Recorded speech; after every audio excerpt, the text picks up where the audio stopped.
What's going on, everyone? Jeremy here from The Quartering, and the media is running wild, reporting that apparently the way some of the headlines are written is that Elon suddenly pro-censorship because he's totally agreeing with the EU's new rules on censorship. There's obviously more to it than that. People are also rumbling that Elon Musk is looking to make his offer less lucrative, to offer less money than he already has to buy Twitter.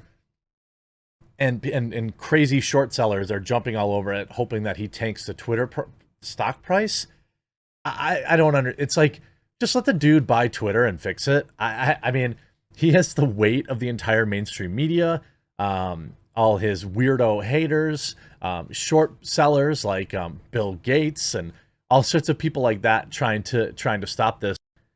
It really kind of tells you who's actively benefiting from the censorship that exists on Twitter, who's actively benefiting from the clear right-wing bias on Twitter in the way that they enforce rules and the way that they do shadow bans. And these people are seriously like filling up they're probably in need of some new underpants, and thankfully I've got a sponsor for them. Check this out. Huge shout out to this video's sponsor. That's right, Sheath. These boxers are designed to keep your balls off your legs. Sheath has 3 individual compartments to keep everything down there separate and cool and comfortable. And hey, since they've been a long-time sponsor, I've heard from many of you who have tried out Sheath and really love it. They were invented by a U.S. Army soldier who came up with the idea for Sheath during his second tour in Iraq, where it was hot as heck and his boys needed to breathe. And on top of all sorts of awesome designs for Sheath, they've added all sorts of winter items, hoodies, gator necks, and all sorts of base layers. Head on over to the link in the description and pin comment down below. Use my promo code to save and support the channel and keep everything nice, cool, and dry. I know it's kind of weird to be thinking about, hey, I'm going to try some new underwear or whatever, but I have a feeling you're going to like them, and all I ever ask is that you give them a try. If you don't like them, well, then send them back. Elon Musk gives Europe's speech platform rules the thumbs up. Oh no! This after famed short seller betting that Elon Musk will tank Twitter stock by slashing his takeover bid. A short seller known for uncovering the Nikola motor fraud, yeah, I remember them, has a bet against Twitter, warning publicly that Elon Musk, quote, has all the cards to renegotiate a lower price. In a statement on Monday, Hindenburg Research, which was hilariously named, I don't know if they're in on it or if it's somebody's last name, they concluded the deal's $1 billion breakup fee was not sufficient enough of a deterrent given the heady cocktail of poor first quarter results, inflated user numbers of the social media platform, as well as the ongoing market crash in tech stocks. It gives a Tesla CEO an opening to pressure Twitter's board into accepting a more favorable term by threatening to abandon the bid entirely and let the share price tank. We believe that Elon Musk's bid for Twitter, if it disappeared tomorrow, Twitter's equity would fall by 50% from its current levels, adding that it is now actively shorting the social media company. Consequently, we see a significant risk that the deal gets repriced lower. Well, I mean, fair. I think that when you look at it, it's an interesting take. It's probably true. You see Elon responding directly. Interesting. Don't forget to look on the bright side of life sometime. Elon doesn't love short sellers. This person with just 2,500 likes, getting, immediately roasted, demolished by Elon in the replies. If the deal didn't go through, it's possible. Thanks to Musk's bid, approved unanimously by the board late last month and announced by Chairman Brett Taylor, the stock has succeeded in largely decoupling itself from the broader tech market. The share price now essentially little more than a barometer of investor confidence that the deal is going through at the $54.20 offer. Twitter has climbed 22% since April 1st, before the news broke of Musk's 9.2% stake purchase to finish Monday at $47.96. Now, if you had a bunch of Twitter stock that you bought in the 20s, maybe you just dip out, abandon that extra $6 that you're going to get paid in case the deal falls through. It's difficult to say. While this indicates the market is still seeing the material execution risk of the deal, it has proved far more resilient than the broader tech sector. The outperformance is not because of strong fundamentals, but solely on the existence of Musk's bid propping up the price. By comparison, NASDAQ has lost nearly a fifth of its value over the same time period. That's insane. Pricing has similar drop into $44 billion offer would mean that Musk could lower the cost of the deal by a good $7 billion after paying the breakup fee. Even a conservative 10% reduction to the bid to reflect prevailing market conditions would still save him billions, not millions, billions. I mean, it's possible. It's certainly possible. And Parage has been, the current CEO of Twitter sure hasn't been very active, hasn't used Twitter in 2 weeks. Now, reports are running wild that Elon Musk is giving Europe's speech platform rules a thumbs up. But there's more to this. While the world continues to wonder what free speech absolutist and gadfly billionaire Elon Musk might mean for the future of Twitter, the European Union has chalked up an early PR win in the long game for the platform regulation. Nobody wants that. The government wants that because they know how powerful of a tool it is. It would be no different than them controlling the news, which they already do, in my opinion. Extracting agreement from the Tesla founder that its freshly rebooted approach toward content policy sounds like good stuff. EU Internal Market Commissioner, paid a visit to the would-be Twitter owner Musk yesterday for a meeting at his Gigafactory in Austin, Texas, where we're told regulation of online speech was a key discussion topic alongside, quote, mutual interest supply chain chat. Breton was keen to introduce Musk to the newly agreed Digital Services Act, which will come into force across the bloc in the coming years, likely in early 2023 for larger platforms such as Twitter, with the aim at harmonizing content government rules and dialing up consumer protections.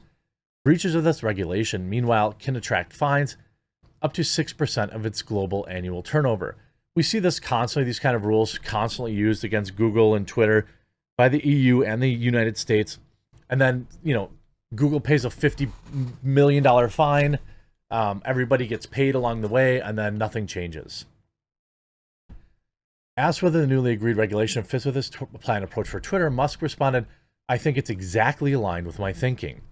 It's been a great discussion. Musk also said in the brief Q&A with Breton, I agree with everything you said, really. I think we're very much of the same mind, and I think that my companies can do what they can do would be beneficial to Europe, and we want to do that. That's what I'm saying.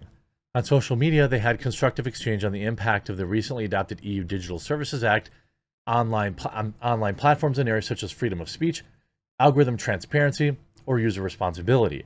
A spokesman for Breton office told us, pointing to a short video summary, which promptly posted on Twitter post-meeting, where Musk can be heard making the aforementioned remarks.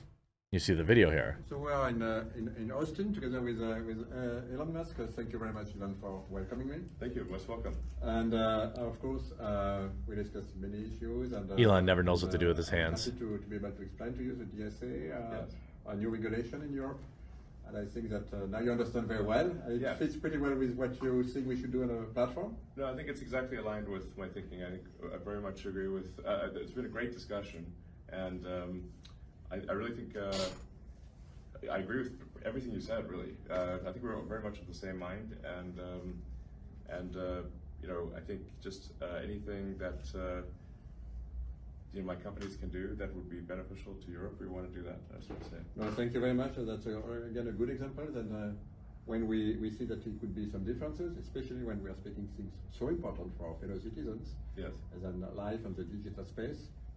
Well, anyway, setting aside the awkward body language between Musk and Breton, defensive versus obsequious, it remains to be seen whether or not the former might have the last hollow laugh should it turn out he's inadvertently highlighted a major hole in the bloc's plans.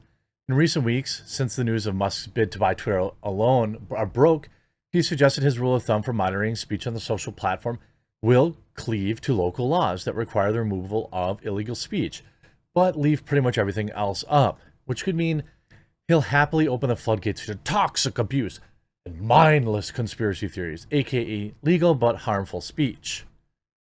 Europe's grand plan for modernizing platforms, oh, that's an interesting word, essentially sidesteps this fuzzy or controversial area of legal but harmful speech in favor of fixing hard and fast rules to harmonize speedy takedowns of strictly illegal stuff.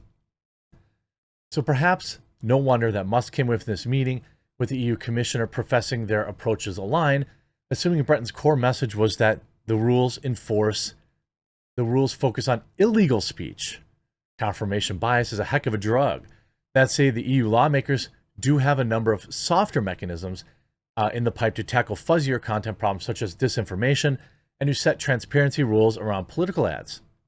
So it may be that Musk hasn't fully grokked all the ways the bloc intends to pressure the platform providers not to spread other types of toxic or harmful content.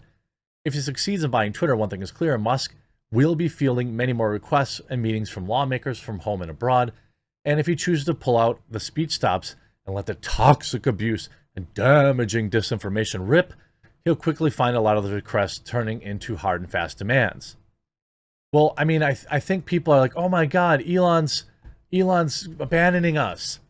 Look, he said that he's going to abide by what is legal and what is illegal in a particular state. He's also pointed out that, Twitter has a strong left-wing bias. I don't think that we can expect him to take on the European government. I think he's just saying, hey, I mean, if it's illegal, I'll remove it from my platform. I don't think that he's necessarily endorsing what seems to be some very scary regulations coming down in the EU. I think he's basically just saying, like, well, we're aligned. If you make it illegal, then I will ban it. But until it's illegal, I'm not doing anything. I think the media is running this headline disingenuously to try and, remove support from Elon. You see, Europe seals a tighter deal for digital services.